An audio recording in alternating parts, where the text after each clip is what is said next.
Welcome to the Kingdom Culture Podcast that was created on purpose with a purpose to empower, uplift, and guide others to the center of God's perfect will. Kingdom Culture family, welcome back to the Kingdom Culture Podcast. As you guys can see, I'm back to my little corner at my house. And as I, talked about last week, the big shocker that happened and what truly changed my life and my family's life was the loss of my mother-in-law. And so as I'm going through the grieving process, I thought it'd be, interesting to dive deeper into that and be very aware of where I'm at in the grieving process and what I'm feeling, and every time that I feel sad, to acknowledge it and try to move forward from, what I'm feeling, and allowing myself to actually grieve. Because a lot of times I think that we try to distract ourselves, or we try to kind of dismiss it for a moment, but I'm finding that it's way better for me, to be able to just grieve and go through the process and understand that this is normal, to be sad, to be angry, to be confused, to be whatever else, right? So that's what I want to talk about today. So what is grief, right? So grief is a universal human experience characterized by a range of emotions, thoughts, and physical sensations in response to loss. It can manifest differently for each individual and may include feelings of sadness, anger, disbelief, and emptiness.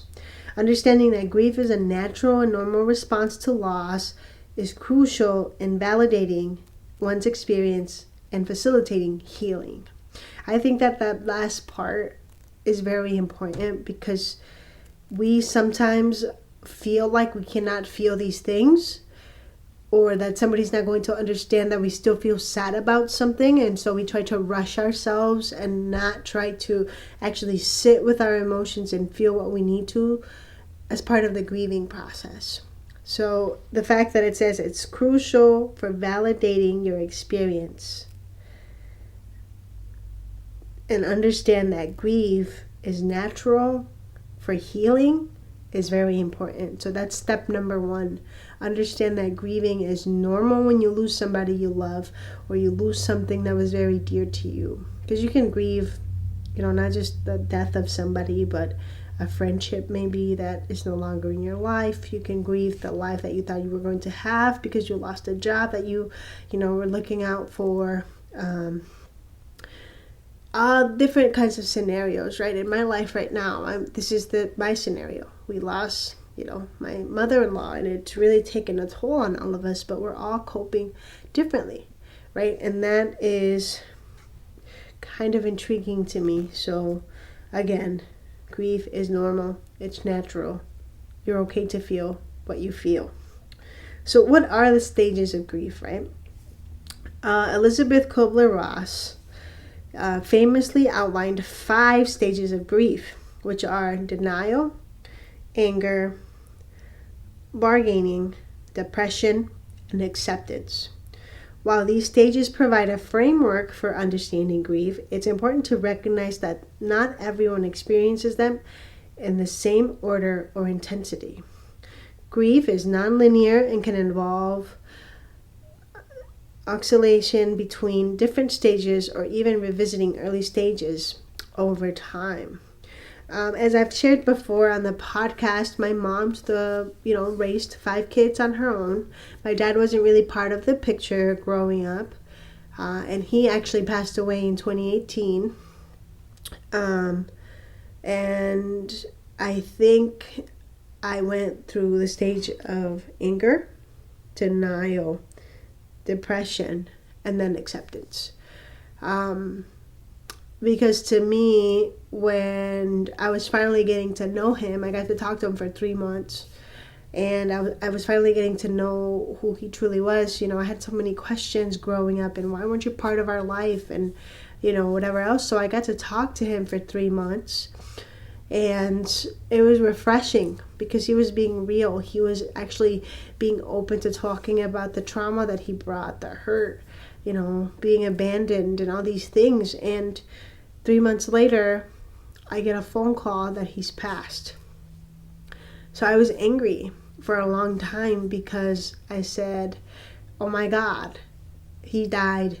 I didn't get to have my dad, he didn't get to walk me down the aisle. He's not going to be able to see my son grow up.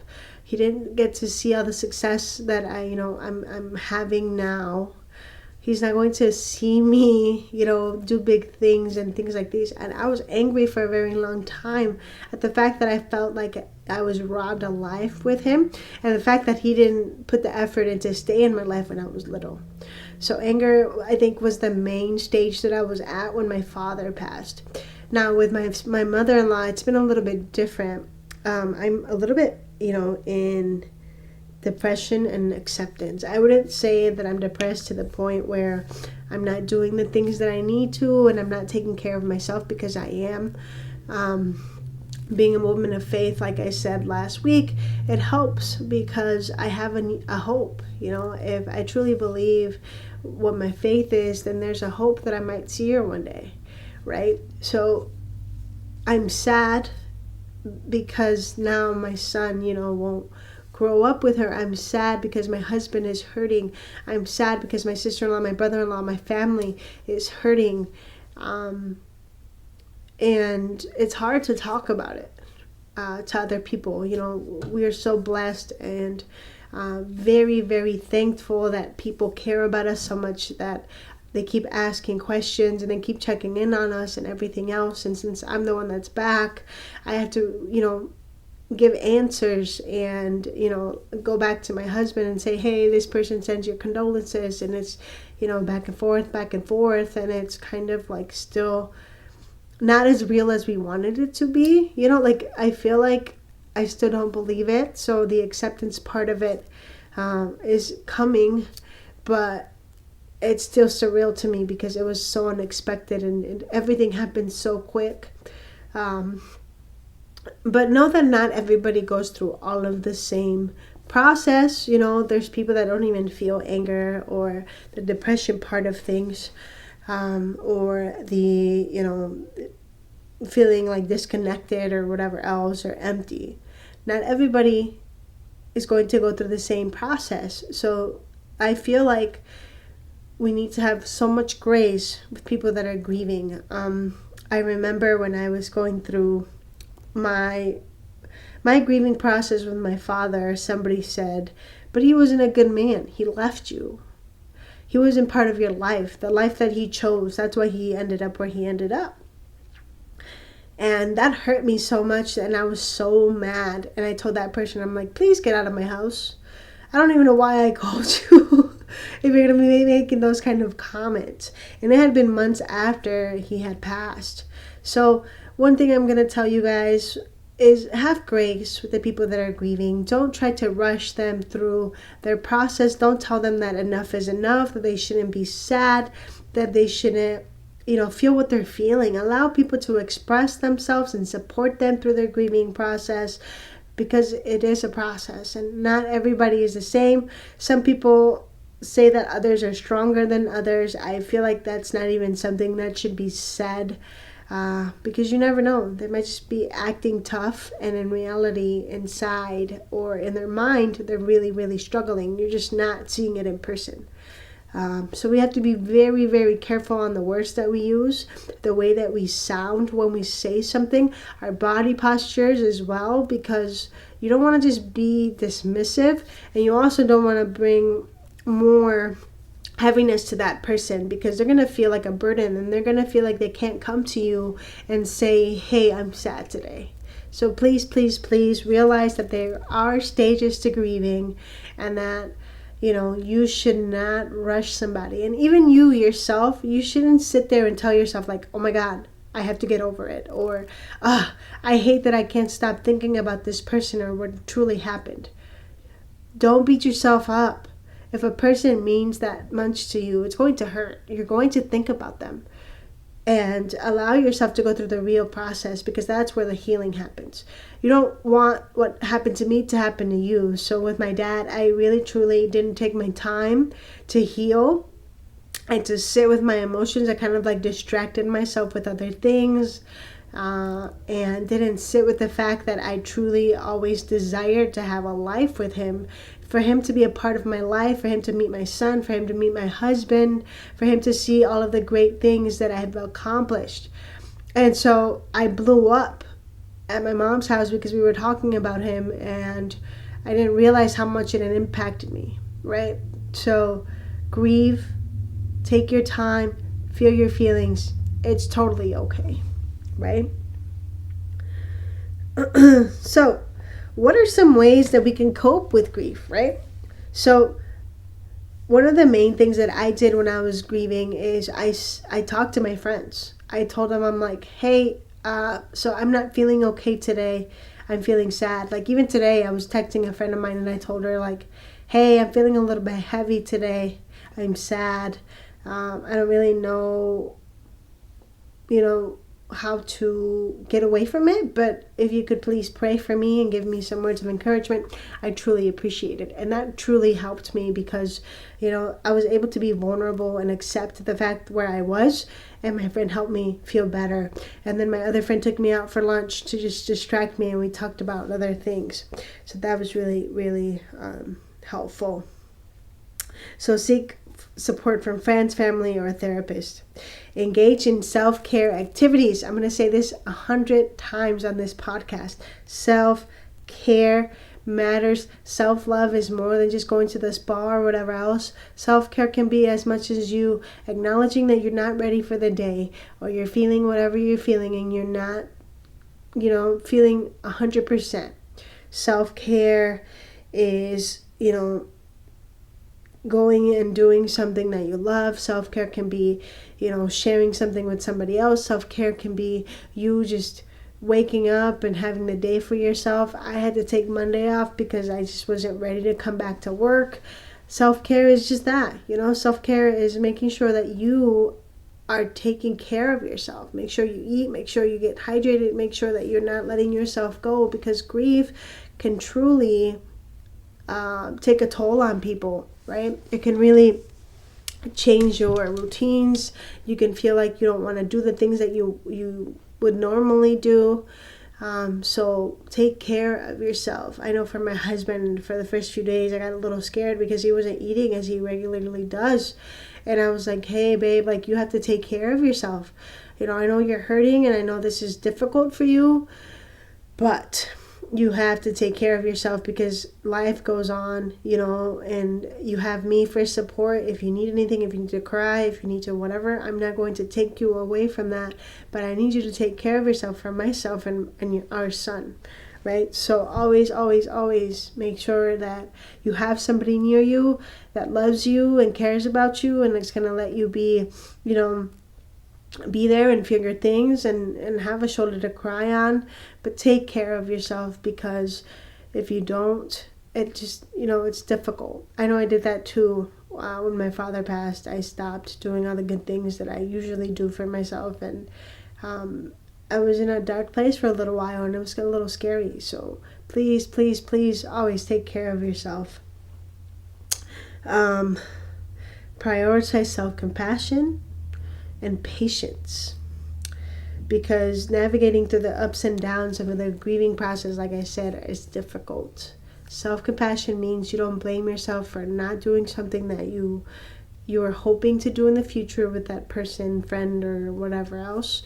Self-compassion comes with not guilting yourself about not being there for somebody enough, not giving them enough, not doing enough for them, because those kinds of thoughts come when people are gone, and we wish that we had sent that last text message, or we wish that we had called them one more time, and we wish we had 5 more minutes with them. So self-compassion and patience with yourself, again, aligns with taking care of yourself, with self-care. But the world is already hard enough. You don't need to beat yourself up because you think that you didn't do enough for that person. I truly believe that when people love us, they know how much we love them back. And when people pass away unexpectedly, those kinds of thoughts just kind of go into a ripple effect, and you can get into some really dark stuff fast. So allow yourself to be compassionate towards yourself and shut down your brain, or try to change your mindset on those types of things, because it's not true. We are all doing the best that we can with what we have, what we know, how we treat other people, right? But the point is to be present with them. And I always say this, and I will always say it too, it's like I always tell my friends, my family, everybody that's in my life that I care about, that I love them. Even strangers, I'm like, I love you so much, like, thank you so much for being part of my life. And I'm always appreciative of the things that are around me and the opportunities that the Lord gives me, because life, is bizarre, and you don't know how many days the Lord's going to give you, right? So always, always, always remember to do the little things that you want to do, the things that come to your heart at that moment. Don't stop yourself because you're afraid of somebody else's opinions, or you're afraid of the reaction from the person, because I guarantee you that if you show love, the person is going to love you even more, right?